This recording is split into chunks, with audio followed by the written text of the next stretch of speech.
1 cup ragi மாவு எடுத்திருக்கேன். இப்போ இதை ஒரு பவுலில் சேர்த்துக்கோங்க. சேர்த்துட்டு இல்லை 1 கப் தண்ணி விட்டு நல்லா கரைச்சி விட்டுக்கோங்க. இப்போ அதை நல்லா கட்டி இல்லாமல் நல்லா கரைச்சி எடுத்துக்கிட்டேன். இப்போ ஒரு 10 நிமிஷம் நம்ம ஊற வச்சு எடுத்துக்கிறலாம். இப்போ மாவு 10 நிமிஷம் ஆயிடுச்சு. ஒரு பாத்திரம் இப்போ நான் மாவு எடுத்த கப்புக்கே 3 கப் அளவுக்கு நான் தண்ணி எடுத்து ஊற்றிருக்கேன். இப்போ தண்ணி நல்லா கொதிக்கட்டும். இப்போ தண்ணி நல்லா கொதிச்சிருச்சு. இப்போ நம்ம இந்த ராகி மாவு கரைச்சி வச்சதை ஊற்றிட்டு நம்ம கைவிடாமல் கிளறி கொடுங்க.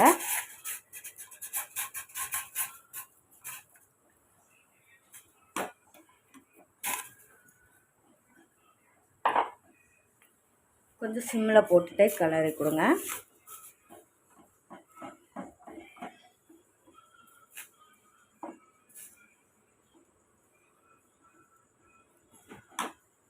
இது கூட ஒரு கைப்பிடி அளவுக்கு சாதம் எடுத்து வச்சுருக்கேன். இப்போ அதையும் சேர்த்து கலந்து விட்டுக்கலாம்.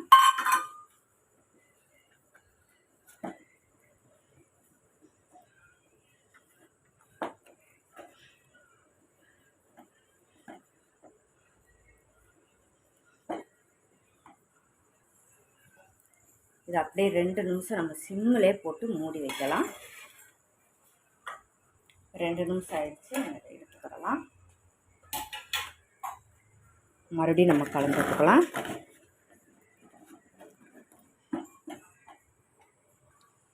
கொஞ்சமாக உப்பு சேர்த்துக்குங்க.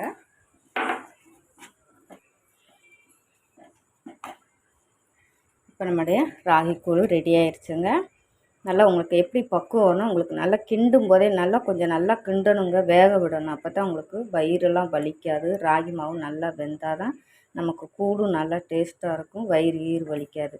உங்களுக்கு எந்த ஸ்டேஜில் வேணால் உங்களுக்கு ராகி கூழ் கிண்டும் போதே அப்படியே ஜம்முன்னு நல்லா அந்த ராகியோட மனம் கூழ் வாடை கம்மன்னு வருங்க. உங்களுக்கு அந்த பக்குவமே தெரிஞ்சிடும். நல்லா ஜம்முன்னு மணக்கும். இப்போ நீங்கள் இப்படி தொட்டு இப்படி ஒரு கிண்ணத்தில் தண்ணி வச்சுட்டு இப்படி தொட்டு பார்க்கணும். ஒட்டவே இல்லை பார்த்தீங்களா? இப்போ இந்த ஸ்டேஜில் நம்ம இறக்கிக்கலாங்க. நல்லா இப்படி சுற்றும் போதே நமக்கு அந்த ராகி கூழ் நல்ல பக்குவத்துக்கு வந்துடுங்க. இப்போ இதை நம்ம ஆற விட்டுக்கலாம். ஆற விட்டுட்டு நம்ம உருண்டை பிடிச்சி எடுத்துக்கிறலாம். ஆறுனா தான் இது செட் ஆகி நமக்கு வருங்க. இந்த பக்குவத்துக்கு இறக்கு நாளைக்கு கரெக்டாக வரும். வெந்துருச்சு. இப்போ நம்மளுடைய நல்லா கூழ் ஆறிடுச்சுங்க. இப்போ கையில் இந்த மாதிரி தண்ணியில் கையில் இப்படி முக்கிக்குங்க. முக்கிட்டு இல்லைன்னா கையில் எண்ணெய் கூட நீங்கள் அப்ளை பண்ணிக்கோங்க. எடுத்துகிட்டு இல்லைன்னா ஒரு கரண்டி கூட நீங்கள் எடுத்துகிட்டு இந்த மாதிரி நீங்கள் உருண்டை பிடிச்சி எடுத்துக்கோங்க. ஒரு பாத்திரம் எடுத்துக்கோங்க. கொஞ்சம் நல்ல தண்ணி சேர்த்துக்குங்க. நீங்கள் பழைய சாதம் நீராகார தண்ணி இருந்தால் கூட நீங்கள் இந்த பச்சை தண்ணிக்கால் கூட நீங்கள் நீராகாரத்தை சேர்த்துக்கலாங்க. சேர்த்துட்டு இப்போ நம்ம ராகி உருண்டை பிடிச்சோம் பார்த்தீங்களா? இப்போ அதையும் நம்ம வச்சுக்கலாம்.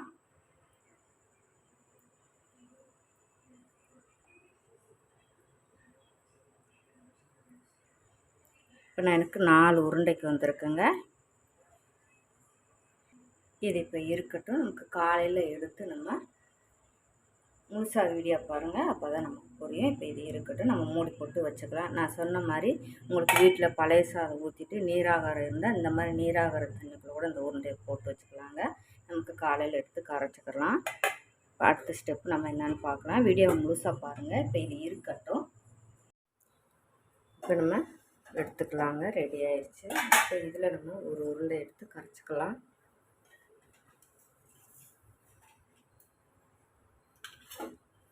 நம்ம அந்த தண்ணியே ஊற்றிக்கலாங்க.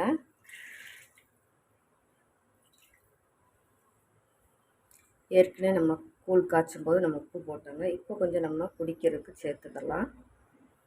இப்போ இதை நம்ம கரைச்சி விட்டுக்கலாங்க. கரண்டி எதுக்கெலாம் நம்ம கரைக்கக்கூடாதுங்க. கைட்ட கரைக்கும் போது நமக்கு டேஸ்ட்டு அந்த கூழோட டேஸ்ட்டு நமக்கு கையில் தாங்க கிடைக்கும்.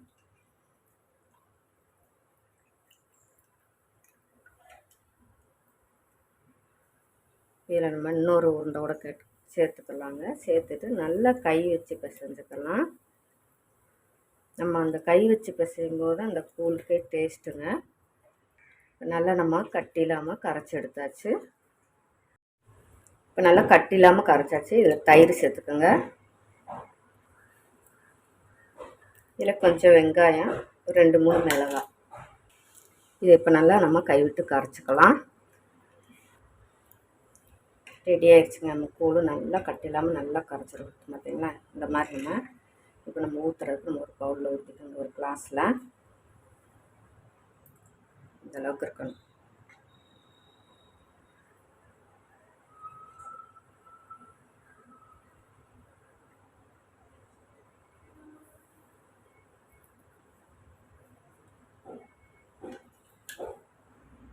இன்றைக்கி நம்ம ரொம்பவே அருமையான இப்போ மாவு நல்லா ராகி ஊற வச்சு அரைச்சி பிடிச்சி இந்த மாதிரி கிண்டி ஊற வைக்க டயர்லாதவங்க இந்த மாதிரி நம்ம இன்ஸ்டண்ட்டாக ராகி பொடி வச்சுட்டு இன்றைக்கி நான் எப்படி உங்களுக்கு நான் ராகி கூழ் காய்ச்சி எப்படி நான் உங்களுக்கு பிடிக்குன்னு நான் சொன்னேன்னா அந்த மெத்தடை ஃபாலோ பண்ணுங்கள்.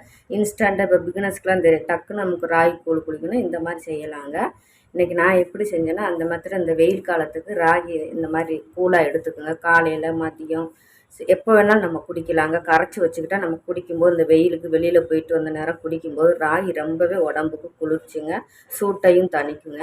ரொம்பவே நம்மளோட பாடி ஹீட்டுக்கெலாம் ரொம்ப நல்லதுங்க. இந்த மாதிரி எடுத்துகிட்டு இந்த வெங்காயம் பச்சை மிளகா எதனாலும் நம்ம விருப்பப்பட்டால் சைடிஷாக எடுத்துக்கலாம். இல்லைன்னா இந்த மாதிரி வத்தல், கத்திரிக்காய் வத்தல், சீனியரக்காய் வத்தல் கூட நம்ம எடுத்து நம்ம ஒரு கடி கடிச்சிட்டு கூட குடிக்கலாங்க. இல்லைன்னா இன்றைக்கி நான் வெங்காயம் நறுக்கி போட்ட மாதிரி நம்ம ஒரு குடிக்கும்போதே ஒரு இதாக வெங்காய பீஸ் இந்த மாதிரி வாயில் வைக்கும்போது நமக்கு அதுவே போதுங்க. இந்த மாதிரி தயிரும் இந்த மாதிரி இந்த வெயில் காலத்துக்கு இந்த மாதிரி கொஞ்சம் முடிஞ்ச அளவுக்கு முயற்சி பண்ணி குடிச்சு பாருங்கள். ரொம்பவே உடம்புக்கு நல்லதுங்க. இந்த வீடியோ பிடிச்சிருந்தா டேஸ்டி குக்கை சப்ஸ்கிரைப் பண்ணுங்கள், லைக் பண்ணுங்கள், கமெண்ட் பண்ணுங்கள். தேங்க்யூ.